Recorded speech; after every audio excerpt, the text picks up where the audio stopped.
कैसे हैं आप लोग। उम्मीद करता हूँ बहुत अच्छे होंगे। दोस्तों एक अपडेट देना था जो कि बिहार सीजीएल थर्ड के रिज़ल्ट के रिगार्डिंग है। दोस्तों इसका जैसे कि आप लोगों को पता होगा कि इसका रिज़ल्ट जो है 30 मई को ही आ गया था, लेकिन दोस्तों मेरे को पता चला कल कि इसका रिज़ल्ट आया हुआ है। और कुछ लोग को पता भी होगा, कुछ कैंडिडेट्स को पता भी होगा कि मैंने इसका एग्ज़ाम दिया हुआ था। लगभग इसका दिसंबर में एग्ज़ाम हो रहा था, 23 दिसंबर 24 दिसंबर को शायद हुआ था। और एक शिफ्ट का एग्ज़ाम इसका कैंसिल भी हुआ था, फिर सस्पेंड करके दूसरा बार एग्ज़ाम 5 मार्च को शायद लिया गया था कि 5 जनवरी को ऐसे। तो दोस्तों बात ये है कि इसका रिज़ल्ट आउट हो चुका है पीटी का। अभी मेंस का कोई बताया नहीं कि मेंस कब तक होगा। इसका मतलब कि इसका बोला गया है कि अलग से नोटिफिकेशन डालेंगे, उसको अलग से एप्लीकेशन डालना पड़ेगा आप लोगों को जो पीटी क्वालिफाई किए हुए हैं। तो दोस्तों अगर मैं अपना रिज़ल्ट बताऊं, जैसे कि आपको पता होगा मैंने दिया था इसका एग्ज़ाम, इसके लिए स्पेशली मैं ट्रेन में धक्का खा के गया था बिहार और देकर आया हूँ। देकर आया था, बहुत मुश्किल से दिया था, डिफ़िकल्टी था, झेलना पड़ा था बहुत ज़्यादा। तो यही है दोस्तों कि मेरा पीटी का रिज़ल्ट हो गया है। ये तो मतलब समझ लिए कैसे हुआ मेरे को पता नहीं, मतलब भगवान भरोसे कह लीजिए कि हो गया है मेरा रिज़ल्ट। अब देखते हैं क्या होता है आगे। और बात ये है दोस्तों कि इसमें थोड़ा ट्रांसपेरेंसी की कमी है इस रिज़ल्ट में। आप लोग देख ही लिए कटअप कितना गया है, परसेंटाइल में कटअप दिया गया है 99% ऑन रिजर्व का गया है। BC1 OBC का जो होता है उसमें 98% के लगभग गया है। कुछ फीमेल कैंडिडेट्स का जो है कटअप कम है क्योंकि उनका रिजर्वेशन अलग से होता है 33%। तो परसेंटाइल बेस्ड कटअप निकाला गया है, लेकिन इसमें कोई मार्क्स के आधार पर कटअप नहीं दिया गया है, ना कैंडिडेट्स के मार्क्स बताए गए हैं। तो मार्क्स नहीं बताने के कारण एक दोस्तों सवाल उठ जाता है इस रिज़ल्ट पे, क्योंकि ऐसा कोई भी एग्ज़ाम नहीं होता है कि रिज़ल्ट आने के बाद जो कैंडिडेट्स उस एग्ज़ाम को देते हैं मार्क्स नहीं बताया जाता है। चाहे वो SSC हो या रेलवे हो या बैंकिंग हो, सारे एग्ज़ाम का मार्क्स बताए जाते हैं। चाहे स्टेट गवर्नमेंट का ही कोई एग्ज़ाम क्यों ना हो, किसी भी स्टेट का मार्क्स बताना चाहिए और बहुत ज़रूरी होता है। इससे पता चलता है कैंडिडेट्स को कि मैं कहाँ रह गया, किस सब्जेक्ट में मेरी कमी रह गई, क्यों मैं आउट हो गया मेरिट से, और किनका किनका सिलेक्शन हुआ है, कितना मार्क्स पे सिलेक्शन हुआ है। परसेंटाइल पे तो आप लोग ये नहीं बता सकते हैं कि हाँ इतना मार्क्स था तो इतना कट ऑफ गया। परसेंटाइल मतलब ये होता है कि आपका जो है कितना कैंडिडेट से आप ऊपर है या ये है। तो ऐसे तो आप कुछ भी ट्रांसपेरेंसी नहीं दिखा रहे हैं।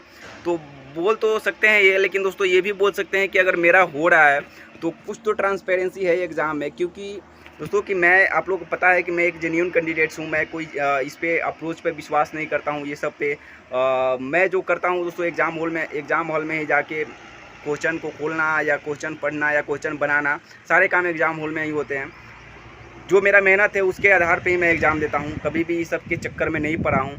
तो दोस्तों मैं यहाँ तक कह सकता हूँ कि अगर आप लोग मेहनत करेंगे तो बिहार का कोई भी एग्ज़ाम बड़ी चीज़ नहीं है। कॉम्पिटिटिव एग्ज़ाम में कुछ हद तक ट्रांसपेरेंसी है।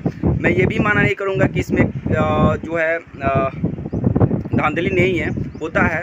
आप लोग भी देखे होंगे क्वेश्चन वायरल होते हैं, लेकिन उसको भी गवर्नमेंट सुधारने की कोशिश कर रही है। जैसे कि अभी ये इसी एग्ज़ाम का बिहार सीजीएल थर्ड का ही कुछ एक शिफ्ट का जो है वायरल हो गया था, तो उसको कैंसिल करके फिर दोबारा एग्ज़ाम हुआ था।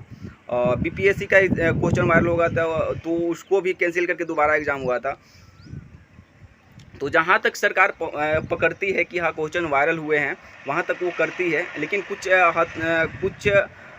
मतलब एग्ज़ाम में वो पकड़ नहीं पाती है। जैसे कि बहुत सारे एग्ज़ाम होते हैं जो कि मतलब वायरल होते हैं उसके प्रश्न पत्र, लेकिन वो पकड़ नहीं पाती है। और उसमें जो है मतलब कि एडवांटेज मिल जाता है, जो कैंडिडेट्स तैयारी भी नहीं करके गए हैं उसको भी एडवांटेज मिल जाता है, और जो जेन्युइन कैंडिडेट्स है वो कंपटीशन से बाहर हो जाते हैं। तो ये सब चीज़ों पे ध्यान देना चाहिए। मैं नहीं बोलूँगा कि ये पूरी तरह से ट्रांसपेरेंसी है, लेकिन मैं यहाँ तक बोलूँगा जरूर दोस्तों कि मैं 2 बार बिहार पुलिस का एग्ज़ाम दिया था, दोनों बार मैं क्वालिफाई किया था। मैं एकदम ऑनेस्टी से एग्ज़ाम देता हूँ, और उसमें मैं फिजिकल में रह गया था। और ये बिहार सीजीएल थर्ड का भी एग्ज़ाम मैं दिया था और इसमें भी मेरा निकल गया है। तो दोस्तों मैं ये इतना बोल सकता हूँ कि अगर आप लोग मेहनत करेंगे तो आपका होगा, कोई दिक्कत नहीं है, कोई प्रॉब्लम नहीं है। ठीक है दोस्तों, इसलिए बोलता हूँ कि अपने गोल पे कंसंट्रेट बनाए रखिए, हमेशा पढ़ते रहिए, और कभी भी मतलब इधर उधर के बातों पर ध्यान मत दीजिए। ये डिमोरलाइज करती है चीज़ें, ये डिमोटिवेट करेगी आपको।